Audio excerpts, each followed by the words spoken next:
Bueno, estamos ahora ya en el marco teórico. El marco teórico es una de las partes medulares más importantes de nuestro trabajo de investigación porque ya viene siendo el desarrollo conceptual.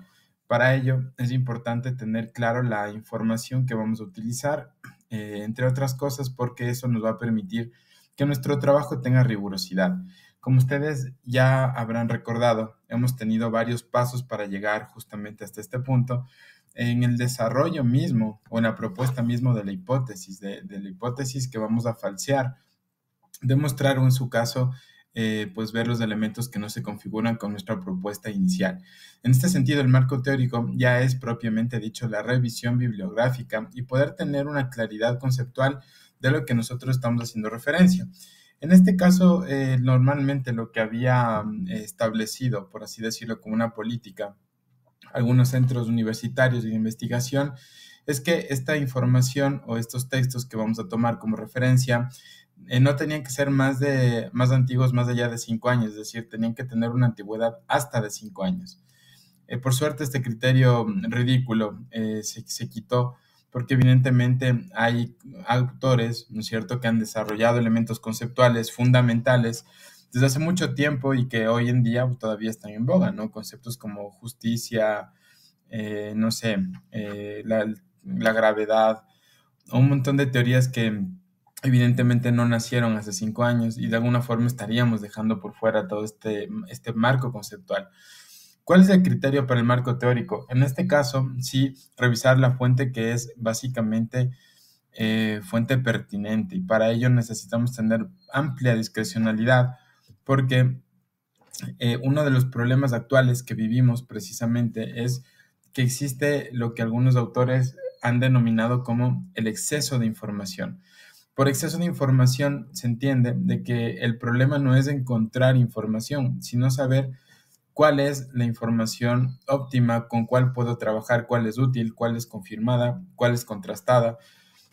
De hecho, dice Harari, uno de los autores más importantes actualmente, él dice que si ponemos los libros en pila desde aquí hasta hacemos una pila de todos los libros que existen y los vamos poniendo uno encima del otro, podríamos llegar a hacer una columna de libros que llegaría prácticamente hasta la luna, simplemente con libros. Entonces, el problema actual es evidentemente el tema de cómo nosotros vamos a seleccionar estos textos. Y luego hay algunas herramientas, algunos soportes que no hay que dejar de lado, ¿no? Por ejemplo, inteligencias artificiales que nos discernir información en poco tiempo. No podemos ser ciegos a los adelantos académicos y decir no, no utilicen ChatGPT o Gemini o cualquiera de las aplicaciones que ustedes estén más acostumbrados, sino que tenemos que ver realmente cómo utilizarlo como un marco referencial y que por ahí nos dé un poquito la pista. Como ustedes hasta este punto ya hicieron unas entrevistas a los autores clave, seguramente ellos ya hicieron la referencia de algunos autores, por dónde buscar, de algunos conceptos, y esto pues ya nos permite entrar al marco teórico un poquito más conscientes de qué es lo que nosotros queremos lograr. Entonces la ciencia, ¿no? La ciencia es la progresiva aproximación del hombre al mundo real. Hablar del mundo real se ha suscitado complejo, sobre todo después de los desarrollos de la biopolítica, del posmaterialismo, de qué es lo que podemos llamar como mundo real.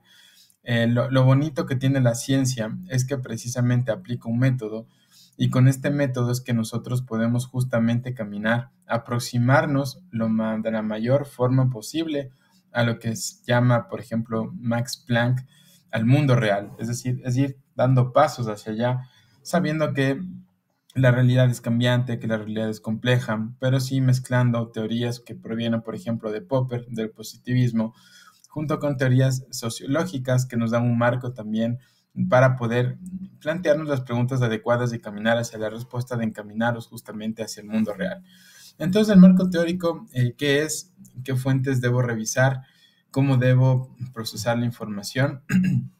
Primero, pues de mencionar, ¿no?, que el marco teórico implica el desarrollo conceptual con la finalidad de respuesta a nuestras preguntas de investigación. Recuerden que una de las funciones más importantes que tienen las preguntas de investigación es precisamente que yo no me desvíe, porque a veces es fácil realmente que uno coge un texto y ese texto te refiere a otro autor y uno sigue por el jardín y se va metiendo en un lío prácticamente, porque ya nos fuimos de lo que estábamos investigando. Entonces siempre es importante hacernos la pregunta es si esta teoría, si esta investigación, si este seminario, este congreso aporta o no a poder contestar mis preguntas de investigación. Ese es uno de los temas fundamentales que nos permite el anclaje precisamente con el tema de las preguntas de investigación. Entonces, aquí en el marco teórico, ¿qué es lo que implica? Pues precisamente hacer una revisión de lo que en el mundo científico se denomina como el estado del arte. El estado del arte es tener una conceptualización sobre precisamente un tema en concreto y tener no solo los últimos adelantos en cuanto a información, sino también aquellos que son más relevantes. Y para eso, como ya lo trabajamos justamente con las primeras aproximaciones, participando en el entorno, entrevistando a los autores claves, ya voy a poder tener justamente una idea de hacia dónde tengo que ir eh, para buscar la información relevante, qué autores, qué textos son relevantes e imprescindibles de lo que yo estoy investigando. Es así como, por ejemplo, es importante tener un criterio sobre la relevancia de las fuentes, ¿no? Que es lo que hemos venido hablando, la pertinencia, la relevancia de las fuentes. Y aquí tenemos como fuentes importantes, ¿no? Las revistas indexadas.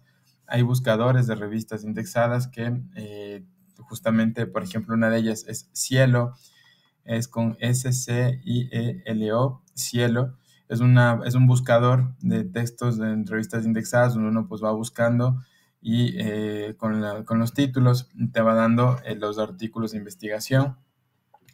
Los libros también, pero en este caso solo con aquellos que tienen registro ICBN. Hay un montón de libros. En este caso, ya para el marco teórico, descartamos un poco la literatura, sino que necesitamos aquellos que hayan utilizado el método científico y por eso es que se pone como criterio libros con registro ICBN. Luego también tenemos artículos de libro, es decir, capítulos de libro. Quizás no todo el libro trata de nuestro tema, pero hay algunos capítulos que sí. También hay congresos científicos que son muy importantes, ¿no? Es decir, anualmente las organizaciones internacionales técnicas hacen congresos para tratar diferentes temáticas y de ello pues se termina justamente con publicaciones en relación a estos congresos científicos. Son muy interesantes porque estos congresos sí recogen los máximos adelantos en cada una de las áreas. Entonces es importante estas fuentes si es que yo quiero actualizar de qué se está hablando en mi área. Y luego también tenemos seminarios y conferencias publicados en eventos académicos, es decir, que tengan un reconocimiento de una universidad, de un instituto tecnológico, para yo poder justamente ver cuáles, digamos, las últimas de lo que se está hablando, los últimos aportes y poder seguir desarrollando. Esas son las fuentes más importantes. ¿Cómo debo procesar la información?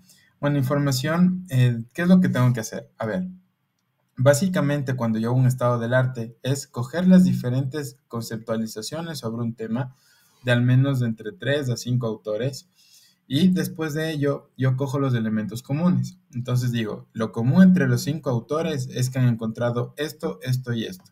Con lo cual puedo dar el concepto de que, por ejemplo, no sé, seguridad aérea es esto, esto y esto porque es el común denominador de todos los autores. Eso es lo importante en la revisión bibliográfica, encontrar los mínimos comunes denominadores. Entonces, ¿qué es lo que tengo que hacer? Por ejemplo, aquí me permití ponerles un ejemplo con 3 definiciones, ¿no? Una de Edward Warner, otra de Lawasi y otra de John Anderson Jr. Imagino que son autores que ustedes conocen de las diferentes capacitaciones que vienen realizando también. Entonces, dice la aviación, por ejemplo, es el arte y la ciencia de diseñar, construir, mantener y operar máquinas voladoras más pesadas que el aire con el propósito de transporte, exploración o defensa. Lo hace, por su parte, da la definición como que la aviación, ¿no es cierto?, es toda actividad relacionada con la operación de aeronaves en el espacio aéreo con fines civiles o comerciales reguladas por normas técnicas y jurídicas a nivel internacional. Aquí lo interesante de la OASI, ¿no es cierto?, es lo que aporta y pone énfasis, es que menciona justamente el tema de las normas técnicas y de las regulaciones a nivel internacional. Para ellos, si es que algo no está bajo una norma técnica, si no está bajo normas jurídicas internacionales, simplemente no es aviación, es cualquier otra cosa. Ese es el énfasis que pone en la definición precisamente la OASI.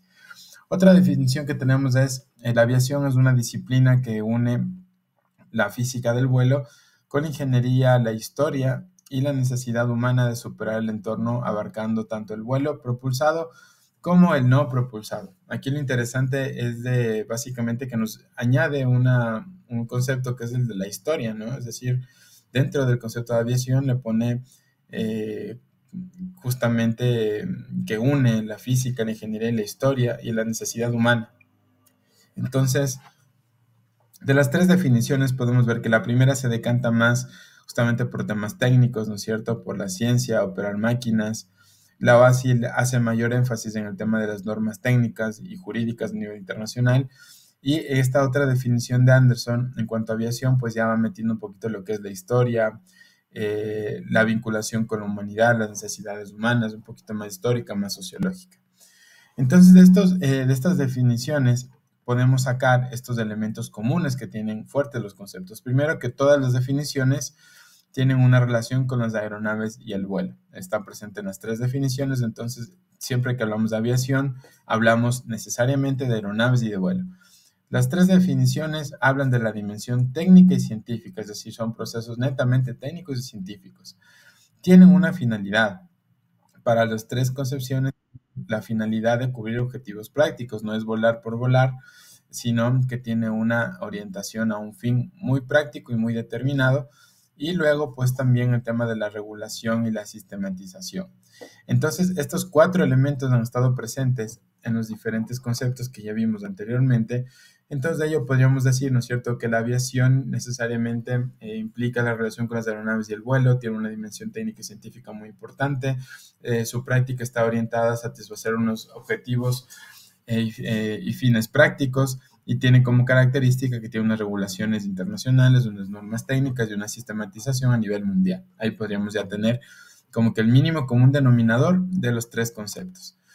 Entonces, en conclusión, el marco teórico es el estado del arte para desarrollar conceptualmente con claridad y tener un conocimiento técnico. Una vez que ya tengo este conocimiento, yo ya puedo justamente adentrarme a cómo voy falseando la hipótesis. Es la parte quizás un poco más extensa del trabajo, porque es la que nos va a permitir justamente tenerlo como, por así decirlo, agarrado o presente el de lo que estamos hablando. Es de ahí que se deriva justamente el tema de que el marco teórico es una de las partes que nos va a implicar más tiempo, más desarrollo, y uno de los retos más importantes es poder justamente sistematizar la información, tener una revisión del estado del arte y cómo no, y sobre todo, pues poder dar definiciones claras, ¿no? Y no salirme de las preguntas de investigación, que eso suele pasar bastante y tenemos justamente que ir caminando considerando esto.